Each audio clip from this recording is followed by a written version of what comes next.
Coucou, c'est moi. Et aujourd'hui, je vais encore te raconter notre histoire étrange. Celle-là, elle a la particularité d'avoir de multiples témoignages, avec des petites nuances à chaque fois. Donc peut-être tu me le diras dans les commentaires que toi aussi t'en connais une qui ressemble beaucoup. Nous sommes en 1988. Patrice est agent immobilier. Il passe son temps à dégoter un peu des biens d'exception et d'essayer de les revendre. Il s'est acheté une belle voiture, une bonne routière, parce qu'il doit faire de la route vraiment tout le temps. Et sa femme, Priska, est enceinte. C'est pour très bientôt. Quand il fait des déplacements, il est dans une autre ville et le soir, il l'appelle d'une cabine téléphonique ou de l'hôtel pour savoir si tout va bien. Et à la fin d'une journée, il l'appelle et elle lui annonce qu'elle perd les os. Elle doit aller à l'hôpital. Patrice est à 250 km de là. Et sans hésiter, même s'il a des rendez-vous le lendemain, à 10h30 du soir, il décide de prendre la voiture et de rentrer chez lui. Il prend l'autoroute, il roule de nuit, mais en fait il se rend compte que la monotonie de l'autoroute, au bout d'un moment, ça lui donne quelques somnolences.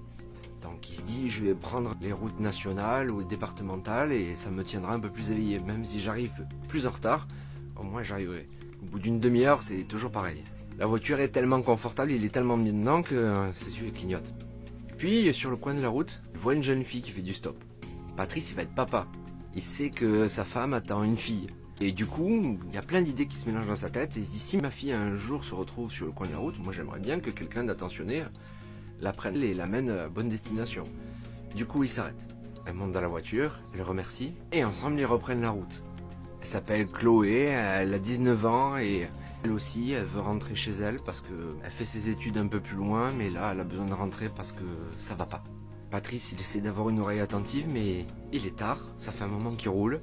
Il essaie de tenir bon parce qu'il se dit, voilà, se dire que je m'en fous de ces histoires. Mais c'est plus fort que lui et ses yeux clignotent et au bout d'un moment, il tombe. La fille à côté de lui crie, attention, prends le volant, et elle le tourne d'un coup.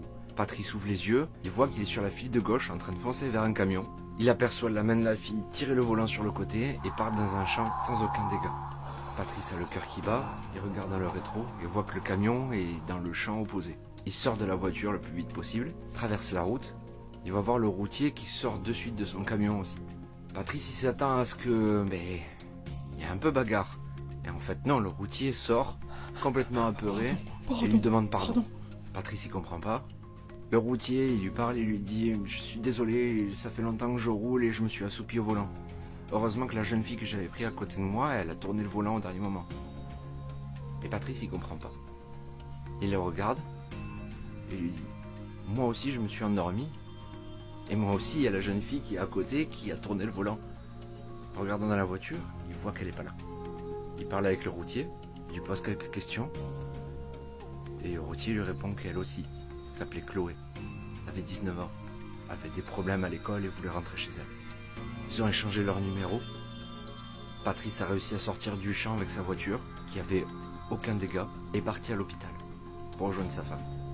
Sa petite fille est née. Patrice est arrivé à temps. Un peu après, Patrice a appelé le routier pour parler un peu plus avec lui. Les deux ne comprenaient pas comment une même personne pouvait être dans les deux endroits et avoir évité un accident pour tous les deux. En faisant leurs recherches, ils se sont rendus compte que dans le petit village où ils étaient passés, une jeune fille qui s'appelait Chloé marchait sur le bord de la route et a été heurtée par une voiture. Ça a été la douche froide pour les deux. Personne ne comprenait, ils ne savaient pas ce qui s'était réellement passé. Et ils sont restés amis à force d'en parler et de partager ce secret-là. Le routier est même devenu le parrain de sa fille, une petite Chloé, en hommage à la jeune fille qui les avait sauvés tous les deux. Allez, prends soin de toi, bisous, à bientôt. Et si t'es fatigué quand tu roules, arrête-toi.